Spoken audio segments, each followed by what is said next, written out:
Good morning, everyone, and welcome to this week's lesson. We actually have, this is the 10th strand. We have two more strands to go, and you would be completing phase one of this amazing four-phase Africa's Brain Bank STEM program. Today we have the honor of having our STEM master back to talk about financial support. I will also weigh in briefly. Please stay muted until he's done, then we'll take questions. This program is being recorded or uploaded to YouTube later. We have some thunderstorms here and it's slowing down the connectivity. So without further ado, you all know Dr. Bagayoko. And Dr. Bagayoko, I want you to know you have a lot of disciples that have been preaching the gospel of the law of human performance. I'm telling you, somebody sent me an AI version of Dr. Sese sent me an AI version of his of our presentation. Very good. Everybody, even primary school students in Sierra Leone know about the law of human performance. That was the hope. Yes, indeed. I want you to know the impact is Very good. Very it's good. it's Very good. worldwide and it's broad. I'm telling you, it got to Very a good. point where I had to tell doctors to say every other statement, the law of human power. I said, okay, let's hear something else. So I am very, very excited. Even if that's one thing the students take from this phase one, Yes. it was worth it. So Dr. Bagayoko, I'm gonna hand the mic over to you and Okay. then I'll Very weigh good. in. Yes. Thank you. Thank you very much, Reverend and Dr. Pam, Thank you. our CEO. Again, ladies and gentlemen, it is good morning here, but probably good afternoon, even good evening for some of you. My name is again Jola Bagayoko, originally from Mali, West Africa, as some of you know.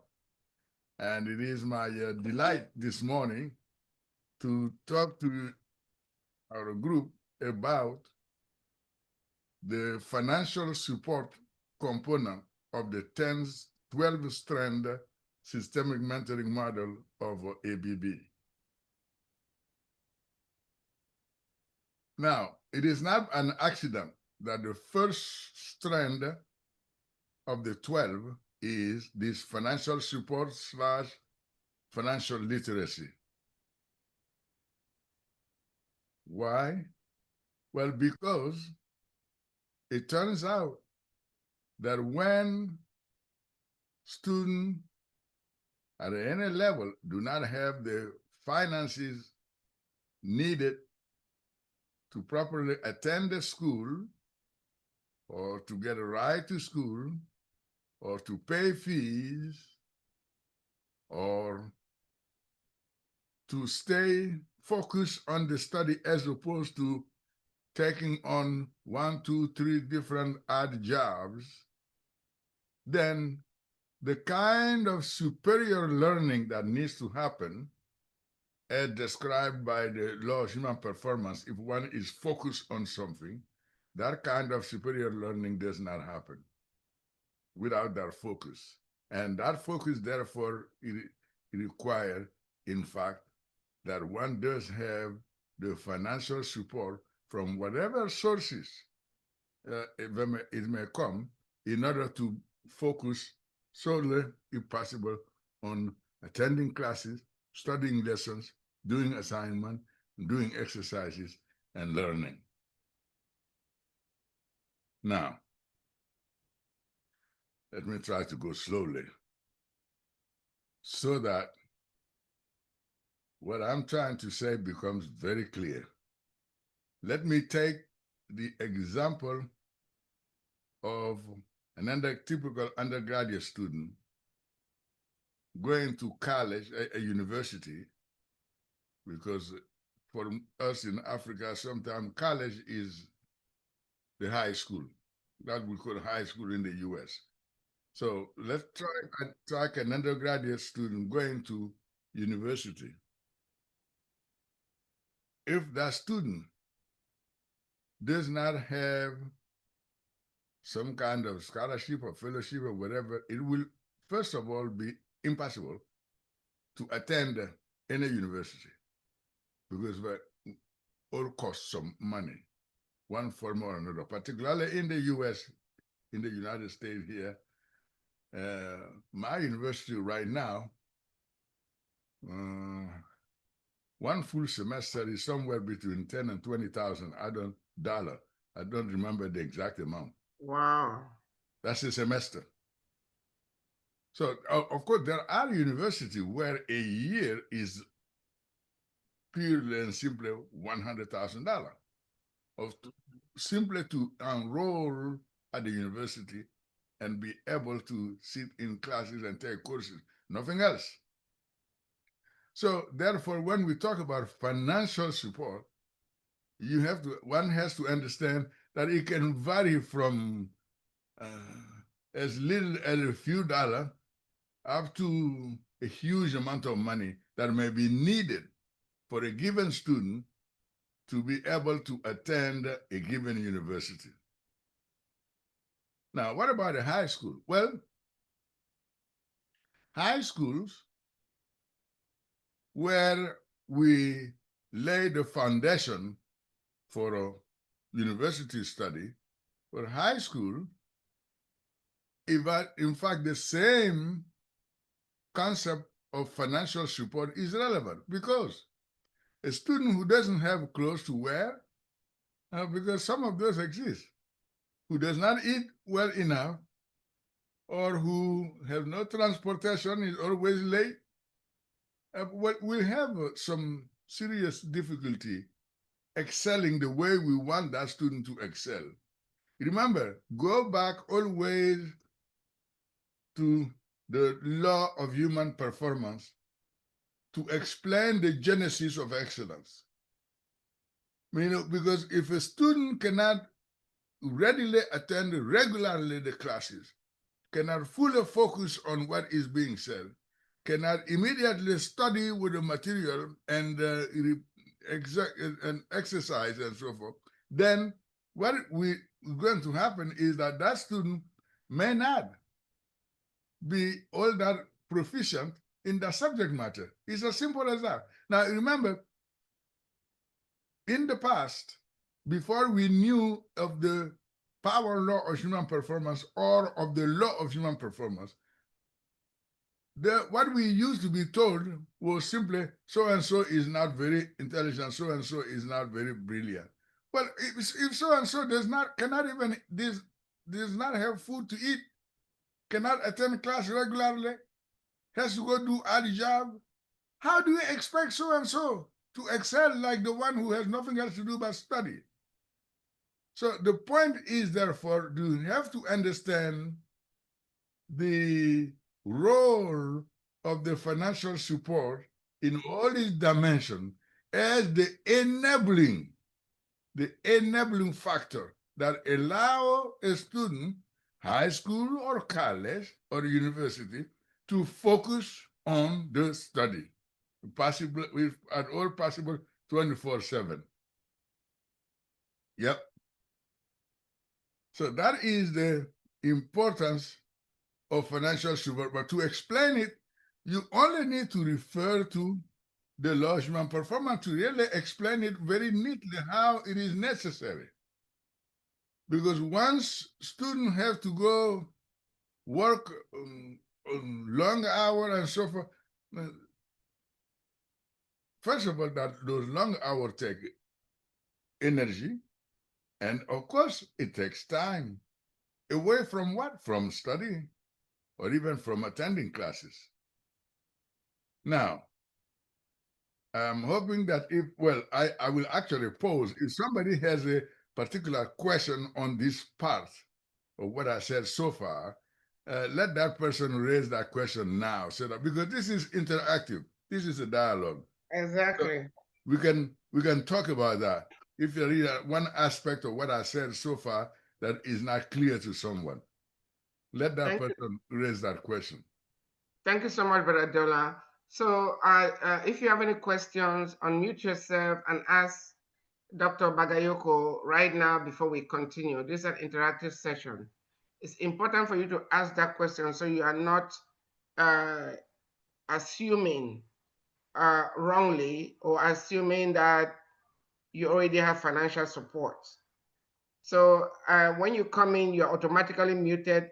So if any of you have any questions about this financial support, now is the time to ask. Kindly unmute yourself and ask. And while we're waiting for you guys to do that, those of you who know how to raise your hands, you can raise your hands. Those of you who don't unmute yourself and ask the question. I don't see anybody unmuted, Well, so I'm okay. assuming. If there are no, well, apparently I might have been clear. I don't know, but Okay, there's a hand up, okay, Emmanuel. good, very good. Uh, uh, Emmanuel Mendy. Hi, yeah, good day, everyone. yeah, Emmanuel, are you zooming in from Gambia? Yes, I am joining in from Gambia. Very Awesome. good. We are listening. Yes, Yes, and sorry for joining in today after a couple of weeks because we had an in-house training here at the Medical Research Council Unity Gambia that I Okay. that's needed to okay. attend in person. Oh, okay. That's Good. okay. Yes. Okay. So my But question is regarding this training or financial support instead. Yes. It's not clear enough, as in the kind of support that would be granted to an individual who goes through this training, especially for one who has offers from universities, let's say unconditional offers for masters. What kind of support would that individual get after this training? Thank you very much. Okay. If I understood the question, it is what kind of support someone who goes through the training will get. Well, the part of the answer I know is that that support is going to depend on the various sources of funding. master degrees support that Mm. we know of and to which that particular student applied. Because remember, we are not talking about small amount of money when you are talking about master degree study. Now, of course, the amount of money may vary whether the student is going to do the master degree at an African university or American or French or whatever, or Malian university. It depends on where. But in all cases, though, it is an issue of getting the student way ahead of time to know about the various sources of financial support we are going to make available and to apply methodically, systematically, professionally in order to maximize the chances of the student to get the significant support that is needed in particular for studies abroad. For instance, to give you an example, right at this moment, I have a visiting scholar here in the US who applied to the American Institute of Education and got a Fulbright fellowship for an entire academic year. Will be paying more than his salary and so forth and so forth, and the study cost everything. So he just arrived September 1. But again, that he is the second, by the way. It was not the first. There was another one before him. That way was made possible by knowing about the funding sources and applying professionally, because some people also, when you talk about applying, they think this is something you do in passing. It has to be professionally done. All the I's are dotted, all the T's are crossed. And if the application says you must provide this, you must provide it or don't apply. So at another time, maybe, Madam CEO, we may have some more discussion on ways and means, but the document I have, I know where the French version is. I'm not quite sure. I will look for the English version because I wrote it in English first. then translated it into French, which is for any student anywhere in Africa who is about to finish particularly undergraduate study and who now want to come to the US in particular to do advanced study.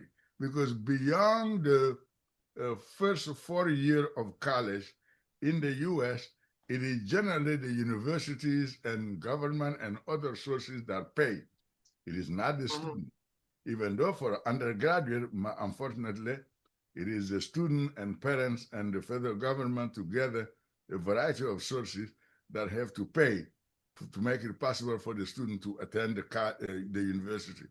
So, but at the graduate level, meaning after the first 4 years, it is generally the university, because that means the student is what we call graduate student, meaning the student will be engaged in research in one form or another.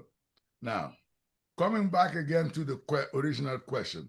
Now, if the question the question has to do with what kind of financial support, so I did explain how the mechanism by which we want to assist people beyond the high school level to go to university, and beyond the first 4 years, how to go to advanced study in a country. That goes through a serious application process, which about which, as I said, I have the document in French, but I have the version in English too that I will look for. And so Mandy may get that document when I find it and send it to Madam CEO. So that was the first question. Okay, but, Dr. Jola, you need to drink some water or some coffee. Well, let me. I know.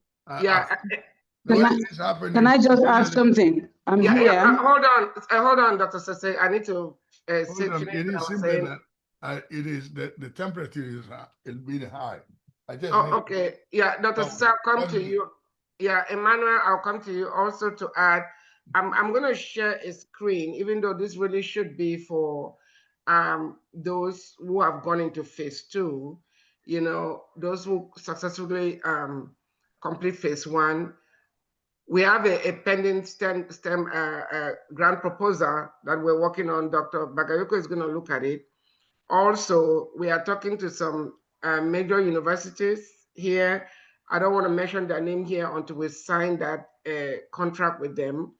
I'm talking about historic universities. Black.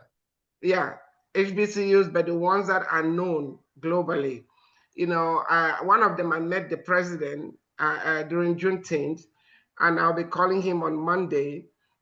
They produce most of the NASA astronauts. There's also opportunities for those who already have a degree to do a master's, but with our program, we want to make sure that we train our people on the continent, so they are not leaving the continent.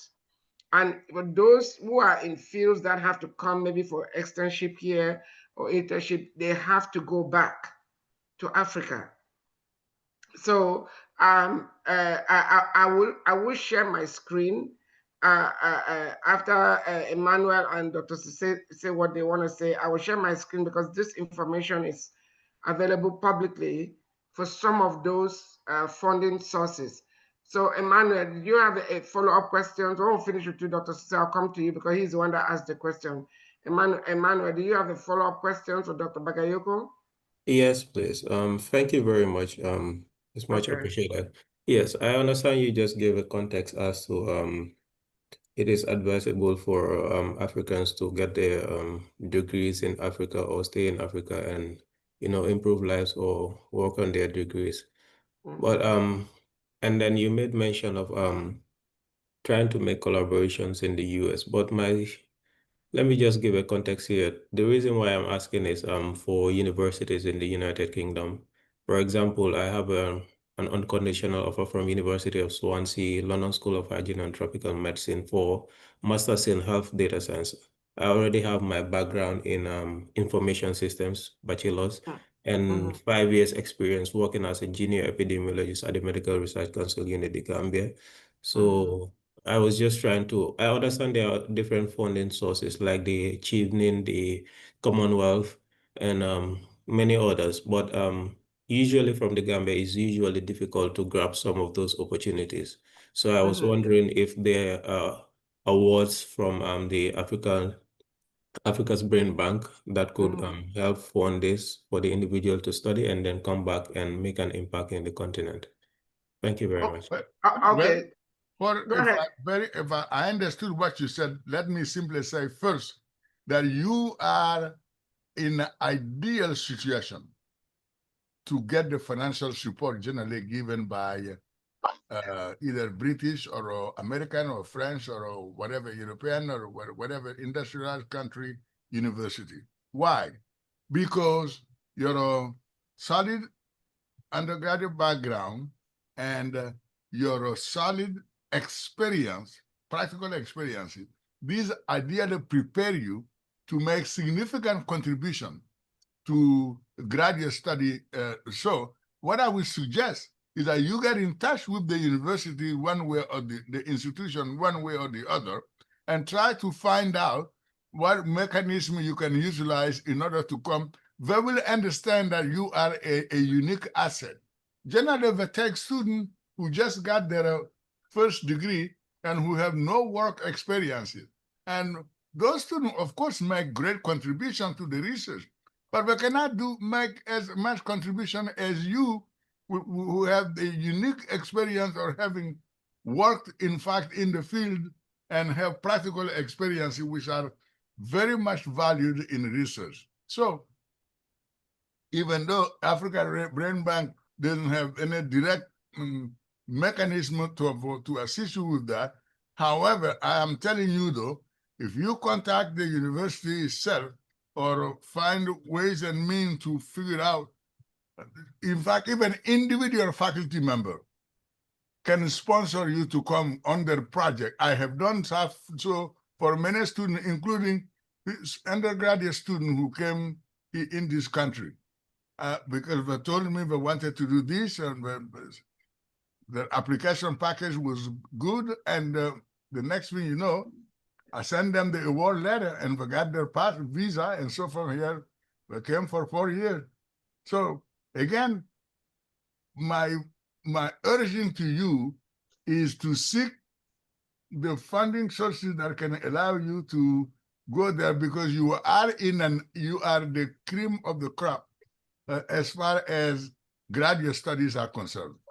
So let me stop there. I can talk about it more, but yeah. Thank you so much, Dr. Adriola. Before I go to Dr. Sese, Emmanuel, we're gonna guide you. Even though I hope everybody knows we are not a commercial bank, our currency is brain power. Yeah, so, however, we collaborate. Yes, because we've had people requesting us to pay off Africa's debt to China and all this stuff. No, we even in phase 2, where we're going to be paying the tuition for those students, that money is coming from grants. We are working on those grants and sponsorships. So it's not like we have money sitting in a bank somewhere to sponsor students directly. That's why Dr. Bagayoko said not directly, but indirectly, yes. And those who are, that's why we are triaging people through this phase 1. And with guidance, they don't come any better than Dr. Bagayoko when it has to do with mostly everything, not just STEM. So I want to get your resume, and you can send your body of work and everything. We will assist you. I'm glad you already mentioned that you go back. We don't want to assist people that will not go back and help the continent. We want people. Our main goal is to train people on the continent, but those who need to come here for certain experience, we understand, because some of those training facilities, Gambia is a very small country, you may not have it there. But also we have partnered with Black and Global so that to help place our graduates in jobs. So the goal is to the current campaign is to have 10,000 Black enterprises here in the US hire 10,000 Africans. And those of you here who have shown that you are reliable and you go through this program, you're going to be the first people to be matched to those jobs. and that is financial support. So, Dr. Sese, if you want to say, can you say what you need to say so we can continue with the financial support class? Okay. Good day, everybody. I think the role of the African Brain Bank is to teach the mentees financial literacy. Yeah. Financial literacy in the sense that when you want to do anything, you do a budget. If you are going to study, whether you are studying in Africa, in your home country, or you're studying abroad, you have to itemize all what you need money for. And then, even if you are applying for financial support, you can be specific. Because even in the Western countries, universities have grants for different things. They may have grants for accommodation. They may have grants for tuition. No, nobody's going to give you a grant for clothes. I'm not aware, okay? But if you have a budget, even budget lines, some of the budget lines you'll be able to afford from, no matter how poor you are, from within your country, to say, which uncle is going to help me to get a ticket? Which auntie is going to help me to buy a few clothes? Not for you to look wonderful. But that financial literacy is what people do not have, even at postgraduate level. I'll give you an example. People go on to do a doctorate. The reason they take years is because they have not planned how they are going to pay their tuition. And this I'm talking about in their home country, how they are going to pay their tuition, how they are going to pay for their accommodation, how they are going to pay for the resources they need, and how they are going to pay for their research. They don't have a plan. So what happens?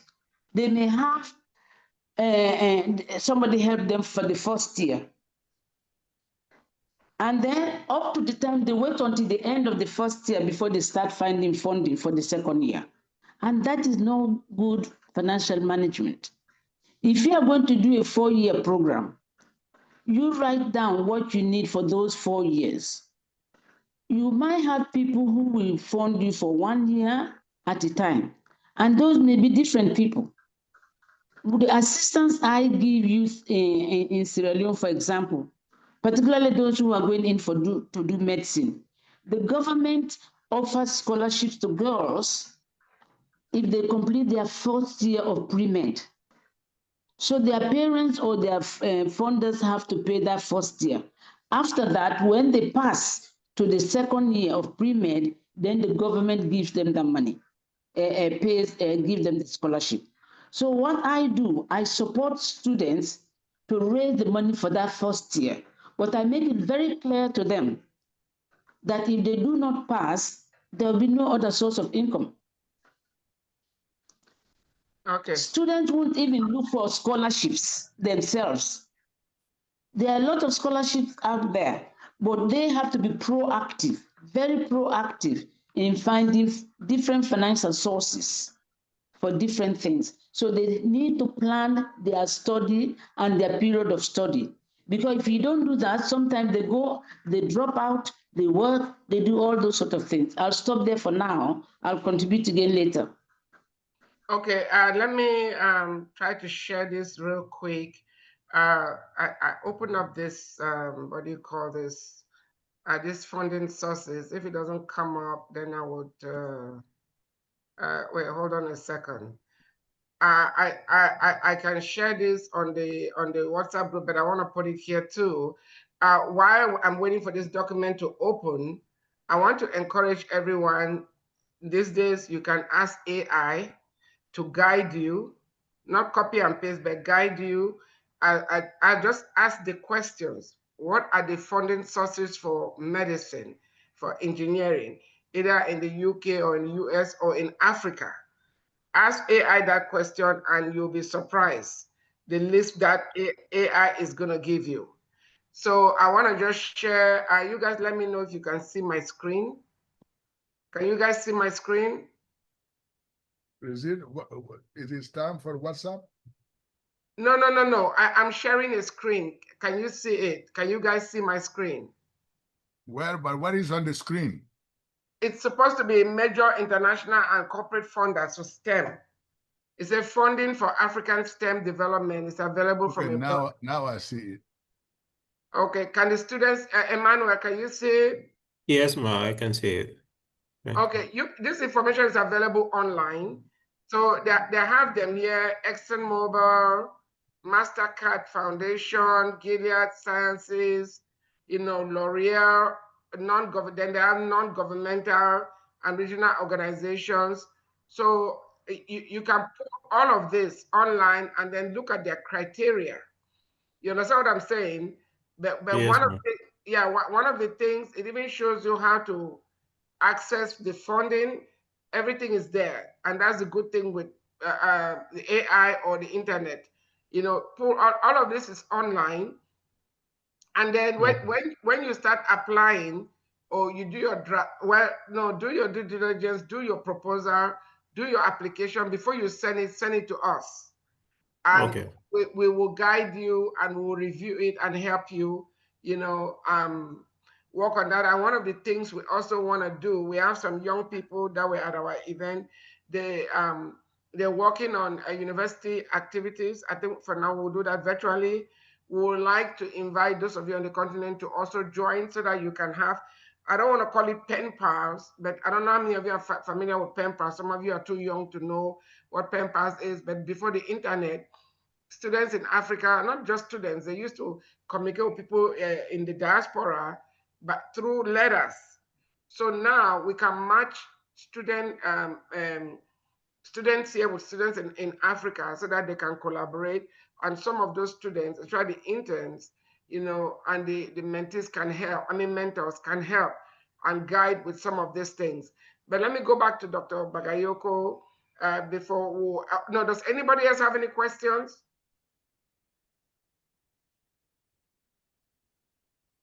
Sorry, I just put in the chat. If you could kindly share the funding sources, the names Yeah, with me. I'll put it on the WhatsApp group for all WhatsApp Unfortunately, group. I'm not in the WhatsApp group. You are not on the Gambia WhatsApp group? No. I was promised that the group would be created and I will be added, but No, the unfortunately group no. was created. Okay, do you have my number? No, ma'am. Oh, wow. Okay, Dr. Vivian Kumba must have forgotten. The Gambia group is already created, and you should have been on that group because you are the coordinator for Gambia. All right, I will send you my cell phone. Send me a WhatsApp message, and I'll add you to that group. Okay. Okay, ma'am. Thank you. All right. Dr. Bagayoko. No, coming back, we finished talking about the basic concept of financial support. And I repeat again, one of the reasons that support is critical is that it is the enabling factor, the one that allows you to attend the learning institution, that allows you to focus on the studies as opposed to some odd job and so forth and so on. Now, let me add a caveat, which is on many American university campuses, they have literally thousands of jobs on the campus intended for students. Now, generally, if a student takes one of those jobs, well, the maximum number of hours the student can work per week, I believe, is 20 hours, which is a half of the 40-hour week. And generally, of course, the student does not work all those hours. And whenever the student isn't working, the student is supposed to be studying. So in other words, what I'm trying to say is that those kind of jobs on the campus are not as back-breaking and are not as demanding in time as the job you will take with private entities, food restaurant, and so forth, because those will take you a lot of time and a lot of energy. So therefore, there are some aspects of job that can be handled without having a major negative impact on the studying. But Learning.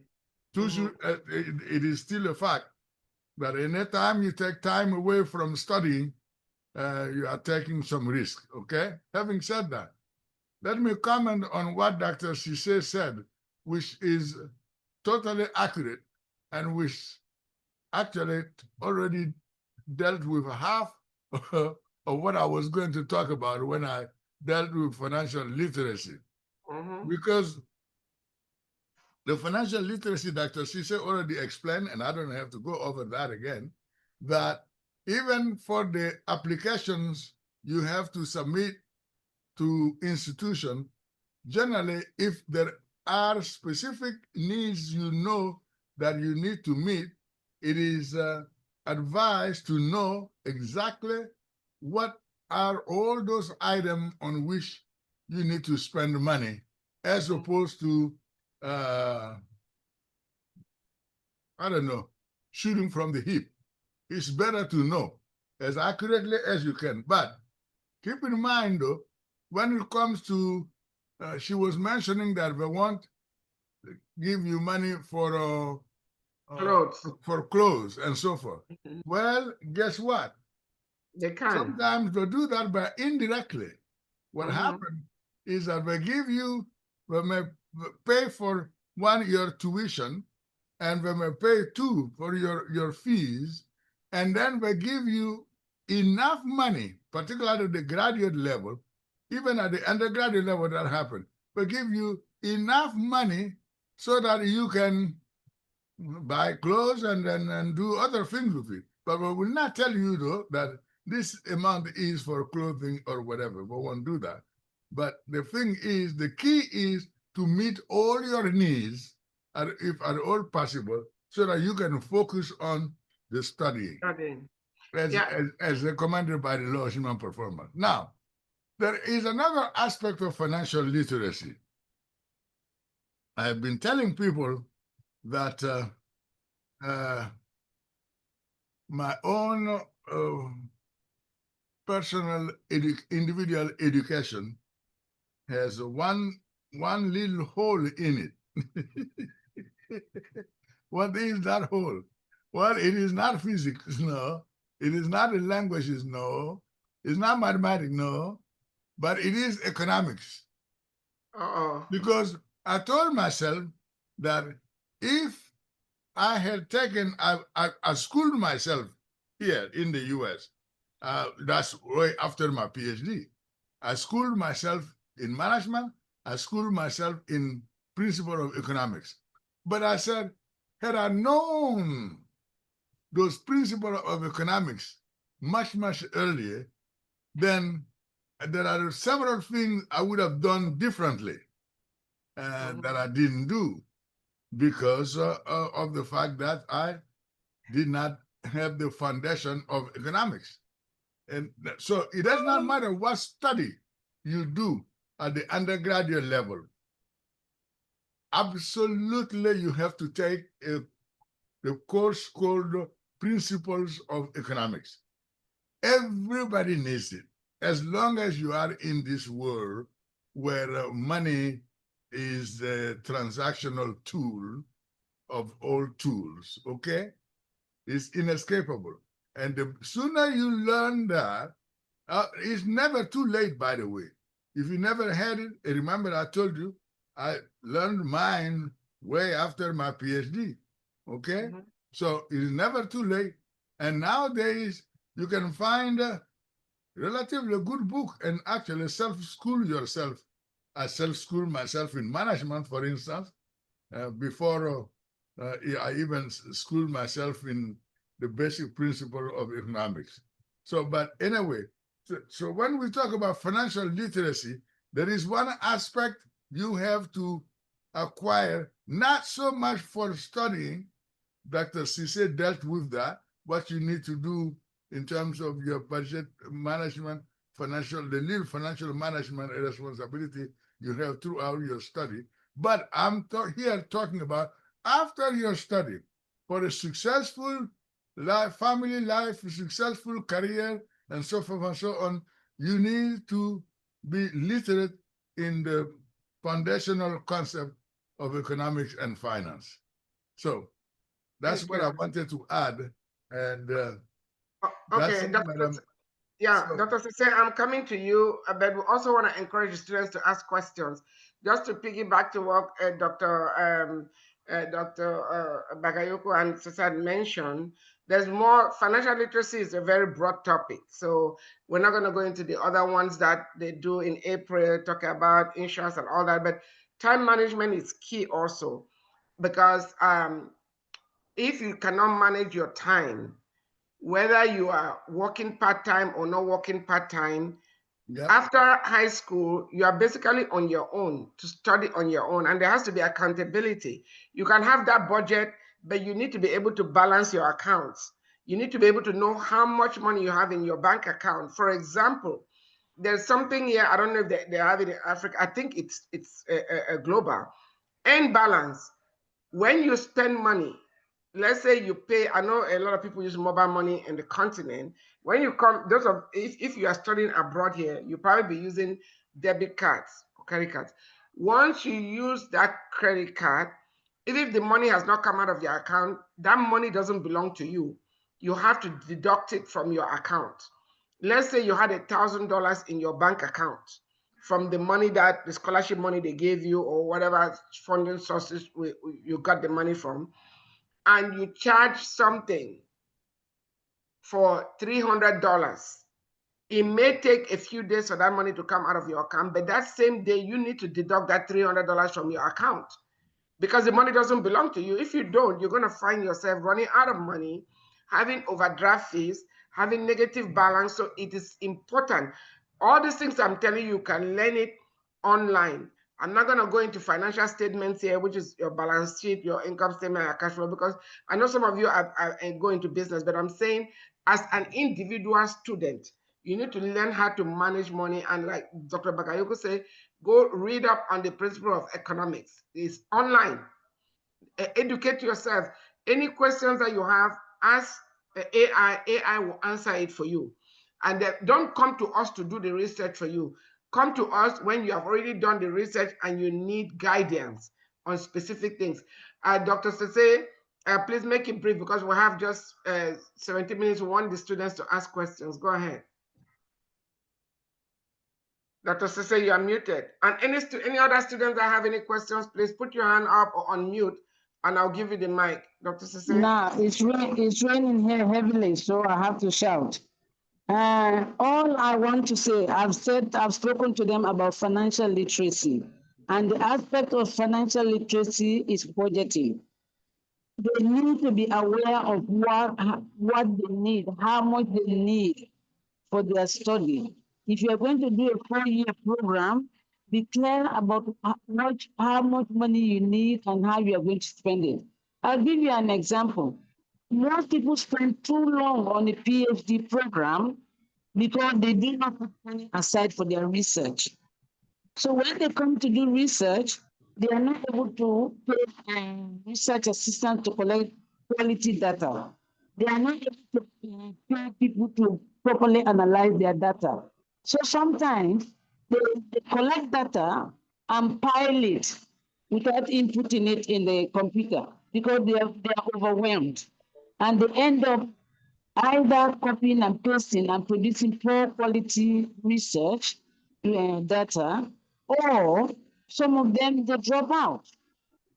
So you need to plan when you're planning for research. You need to plan the time you're going to take in studying and the time you're going to spend on research, and know that to do research you are going to need money just as you would need for tuition. Okay, it doesn't matter whether you're in Africa or you're in the West. You are going to need to do that financial planning properly. And if you don't, even where they give student loans, these monies are never enough if you don't know how to plan it properly. So when they give you a scholarship, the money they give you for a scholarship, they are students who they stay within their means and manage their resources. There are others who go outside their means and they end up either failing or dropping out. So it's very important. I'll stop there because most of the rest, they have to do their homework. As Dr. Bagayoko said, for them to go and find out what items do I need money for studying in Sierra Leone, in America, in England. Okay? All right. Thank so, you. and what are the sources of funding? Because, for example, in the UK, certain organizations fund particularly students from the third world for accommodation, for example. So even within the institution that you're going, you can ask questions to your supervisors of what sources are available within the institution itself. Thank you. All right. Do we have any other students with a question about what Dr. Bagayoko has already shared or whatever I shared, or does anybody with a question? Now is your chance. Now is your chance to ask that question. Please unmute yourself. If you are speaking, we cannot hear you. Kindly unmute yourself.